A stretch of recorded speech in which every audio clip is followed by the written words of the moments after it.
So thank you for giving me a few minutes of your time today. This is going to be kind of an informal conversation about some things for the remainder of the school year, but I felt it important for you guys to hear that directly from me. So I appreciate what you're doing. I wanted to start out this morning by talking about some of the thank yous that I would like to throw out. There's been a lot of proud moments as superintendent as we've been watching what's transpired in front of us over the past 3 weeks. A lot of things outside of our control, but the things that we did control have been pretty amazing. From the extended learning plans that you guys put together realistically within several hours to get prepared for a huge unknown for our students. And so I just appreciate all the efforts that you guys have put in. And I'm speaking to our teachers, our interventionists, our speech pathologists, our social workers, our counselors, everybody that's been involved in putting together a plan for students to make sure they're engaged and that their education continues. I just want you to know how much I appreciate. I'm hearing stories about the parades that we've done, pictures that you're taking and posting on social media to let the students know that they're missed and that you guys really care for them and want to see them again. Handwritten notes from teachers going out to our students through the mail, via email, Class Dojo. There's been a variety of things. And so when I look at that, I appreciate the fact that one of the things I've tried to instill in you guys over the past 8 years is step out there and take a risk. And you guys are taking those risks daily, and they are greatly appreciated. I want you to know that there's not a playbook for this. There's not something that we're looking into in leadership books somewhere trying to figure out what are the best decisions we can make. We're taking all the information we can get, we're getting that out to you and making decisions based on that, always based on what's good for our kids. And so I want you guys to know that what you're doing, although there's no playbook, you're doing some amazing things, and you don't need to second guess yourself. Don't overindulge and do more than you think you have to, but the things that you are doing, you're doing some amazing things, and I want you to know that, and I want you to know I'm hearing from parents and from families and from students and from other systems about the great things that you guys are doing. So keep up that great work, and thank you for what you're doing. Food distribution, that's been an amazing process as well. Our folks in school food service, our transportation folks driving the buses, all of the volunteers, our faith-based communities, folks that have come in and said, we want to lend a hand. That's been fairly amazing as well. And you guys may not realize this, but during that time period, we're providing about 20,000, it's actually about 23,000 meals every week to the students that are asking for this. And that's a huge component of what we do as educators, but more specifically what we do here in Walker County. We provide for the basic needs of our students. And so that's a huge component to this as well that we undertook. We do summer feeding every year, but we don't do that during the course of a school year. And so this has been a huge undertaking, but it's been another moment that's been a source of pride for me, and I know for everyone else out there. The other piece I want to mention is just the communication that you're continuing with not only our students, but with their families. And also with each other. I know you guys miss seeing one another. Most of us miss seeing one another. And I know that's a difficult thing as well. So all the components of Zoom meetings and Google Hangouts and Class Dojo, email, text messaging, phone calls, we're making every effort to stay connected with our kids. I know those students appreciate it. I know the families appreciate it because they're expressing that appreciation. And I know that you as professional educators and folks in your building, all staff members, appreciate that contact as well. So thank you for all the things that you guys are doing. It is greatly appreciated. There's no wrong answer here. We're doing things, and everything that you're doing is a risk, but it is appreciated, and I wanted you to hear that from me. Let's talk a little bit about the remainder of the school year. There's a lot of things changing with our extended learning plans. As we pass spring break, we want to begin to really focus in on academics Monday through Friday with the help of our SPED teachers, our interventionists, our speech and language pathologists, our ESL teachers. All of those folks are doing those same things, working in collaboration together Monday through Wednesday. Thursdays, we're going to start designating as a date for RTI, for special education, for enrichment, something that gives a little bit of a break, but also focuses in on areas of need, especially remediation. And so we'll focus on that on Thursdays. And then Friday will continue to be intentional wellness for our students We want them to have opportunities with physical education, with art. We have a donor who's working on some art packets for our families so that they'll have supplies. Those will be going out with our food distribution. And so we're trying to make sure that Friday is intentional wellness and makeup. We want our kids to have time to make up assignments that they haven't completed at that point. We also want to offer a time for our teachers to have some collaborative planning time. So we'll begin to set that up through each principal at the schools, and we'll try to do 2-hour increments or whatever they determine so that you guys can have a virtual meeting together and begin to plan. I want you to talk about what do those extended learning plans look like? Where are we with certain kids? Are there students that are on the radar who are maybe in jeopardy of not passing, not turning in work? These are all components of things we were doing when we were inside a building. Now we're just in a virtual building, and so we have to do those same things. It'll give you that opportunity to collaborate with one another and to physically see one another even through social distancing and the virtual platform. But we'll continue to do that as well. Keep in mind, we'll continue to comply with the shelter-in-place order that the governor laid out on April the 2nd. It goes through April 13. And that also falls into line with the guidelines about social distancing. We'll continue to maintain less than 10 folks in the building or in the same area, and we'll continue to be 6 feet apart. We'll never ask anybody to come into the building if they have health concerns, if they're dealing with someone who has a compromised immune system, or if they're dealing with an aging parent or a child and they don't want to take the risk or the chance of bringing something back into their home. We understand that. That's why we're giving you that virtual option as well. So keep that in mind as those planning days happen. We'll give you the opportunity to talk through what those look like. One of the things we're kind of playing around with right now with our academic coaches and with some folks at the district level is looking at the weeks of May and doing some project-based learning. And so they'll be talking about those particular projects as we go into these half-day plannings or these virtual plannings on Friday. And I think that'll open up a little bit of time for you guys. I understand too that you as teachers, all of our employees, you're dealing with some of the same things that our students are dealing with. This is new. You have a family at home. You're taking care of them. There could be sickness or illness there. We understand that. So we're trying to make sure that we can eliminate or alleviate some of the stress that's associated with this current situation that we're dealing with. Lots of things happening with our kids. We're making decisions every day about what to do about things that we've never really had to think about. For instance, grading. That's something we're having to really consider right now. And what I want to really stress to you guys is we're going to pursue the philosophy of grace. Students are in situations now that they've never been in. They're at home doing things that they've never had to do. They're not around you every day for you to offer that encouragement and guidance and all the things that we do as educators. And so we have to be considerate of that and their situation and show them some grace. The guidance we're receiving is, as of Friday, March the 13th, when we left school, whatever their grade was at that point, it cannot go any lower. It can only get better. And so as they're turning in information and they're remediating standards and they're doing things for you that you're scoring and grading, it can make that average or that score increase, but it cannot decrease. There's no penalty if they're not doing things. We want to continue to do every possible thing we can do to reach out to parents, to the students, whatever we can do to encourage them to continue working and turning in work.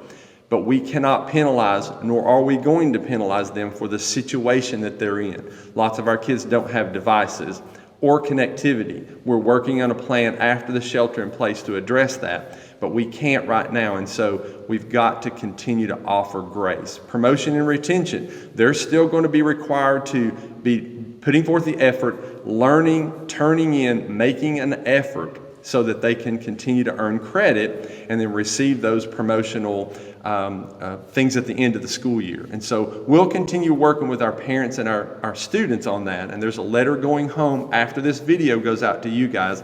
Wanted you to have the information first that'll stress the importance of continuing that learning process. And think about what they're learning now at home, maybe that we don't even consider. They're with their family. They're eating together more than they ever have before. They're doing things outside of the normal box that they have typically operated in. And so there's some learning going on there that's not really academic related, but it's going to make them a better student once they return to our buildings. And so keep that in mind when you're talking about grading, promotion, and retention. All those decisions are going to continue to be made as we move forward.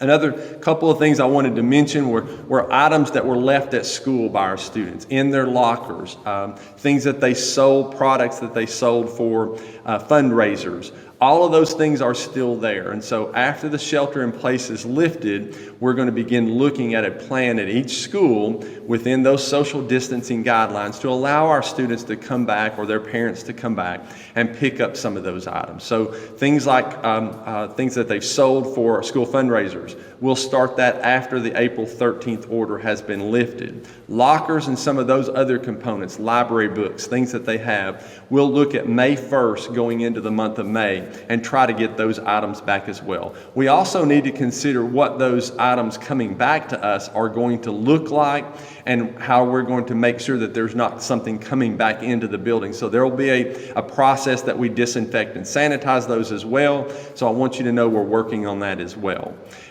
Field trips. All of our field trips for the remainder of the year, obviously with school being out under the governor's order, they have been canceled. And so we'll start a process now to allow our parents to get that money, anything that they've paid, back on those field trips. So we'll be working with the companies, tour companies, bus companies, to try to facilitate this for them and make this an easy process.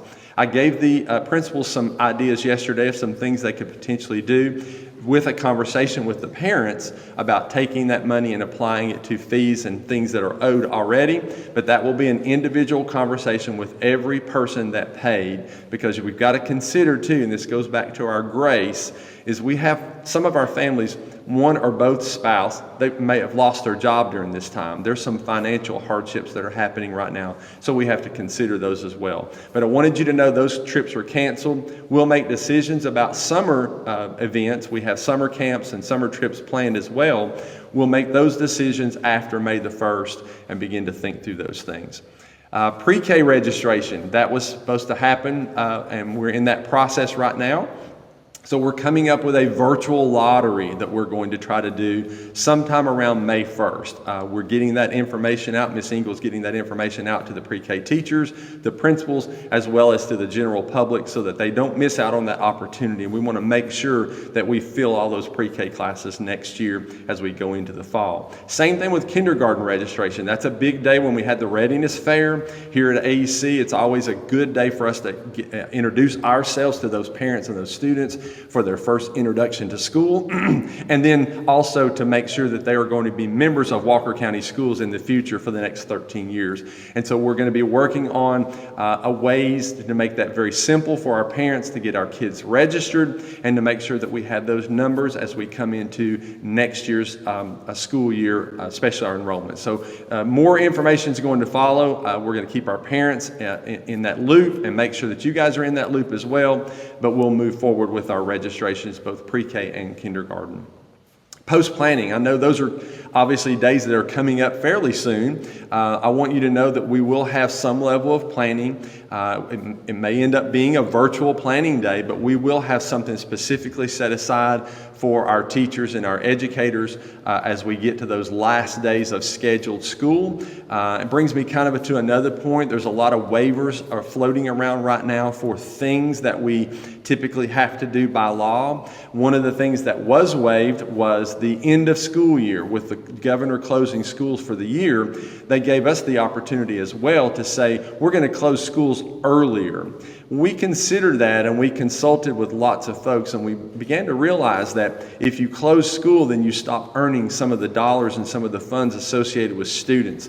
Because we're doing school, but we're just doing it virtually, that continues that funding coming into the school system, which allows us to continue to pay all of our employees. And that was very important to me to make sure that our employees understood that paychecks are going to continue to come as regular as they have all year long. And we even paid early prior to spring break to make sure that you guys had those funds available. As the times were very anxious and changing every day, we wanted to make sure that that was not an additional stressor on you guys. So that will be what we'll look for our post-planning days. We'll continue to consider waivers and things that affect the school year, everything that goes on as far as the law associated with school, and we'll continue to keep you informed on quite a few of those things as well. As we move on down, we've got some field trips and summer camps planned for the summer.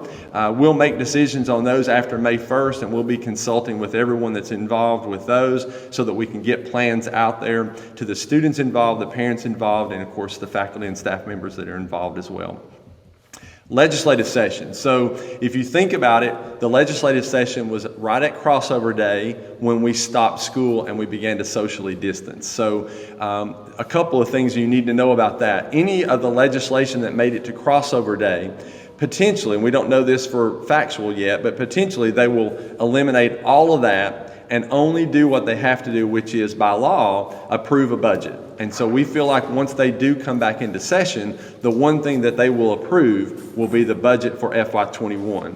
The problem is we've missed out on several weeks, months, potentially, of revenue across the state of Georgia. And what happens there is that impacts the budget for the following year. So we're fearful that there's going to be some additional cuts to our budget. We don't know that for sure yet, but we're waiting to see how that's going to go and if that's going to happen. And that will be something that I'll continue to update you guys on, because I know that's very important, because that has an impact on allotments, it has an impact on expenditures and things that we're purchasing, and it's an impact on all of the components of what we do as a school system. And so I wanted you to know that session will finish, because by law they have to finish, but the only thing they have to do by law is to approve that budget. We feel like that's something that they are going to do. I didn't mention this, and this is probably the biggest topic out there right now, and that is, what are we going to do about graduation? Graduation is a huge milestone for our students. It's a milestone that some of our kids, it will be the only person in their family to ever walk across that stage and get that diploma. That's extremely important. That is our mission and vision, and so we want to support that in every way possible. So our high school principals, myself, our board members, we're talking almost daily now about what is that going to look like. And so we're having some plans made now to look at things that we can do to create a traditional graduation environment, but it potentially ends up being a virtual environment. There's going to be lots of details coming out over the next few days. Both of our high school principals will be blasting that out on their websites and on social media.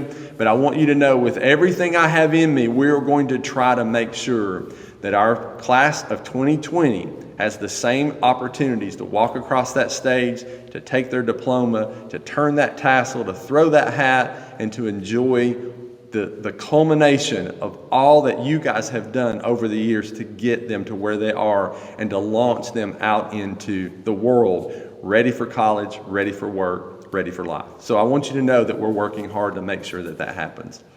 So finally, let me just close out today by just reiterating what I said earlier, and that was to thank you for all that you guys have been doing. You're constantly staying in touch with our kids and their families, and I know they appreciate it. We've got a letter that's going to be going home to our parents. It'll be posted on our website and on social media, probably this afternoon or as late as tomorrow morning, to let them know a snippet of what I just shared with you guys. I just wanted you guys to hear that first, but I want them to be in that same loop as well, so that there's some anxiety that's lessened for them.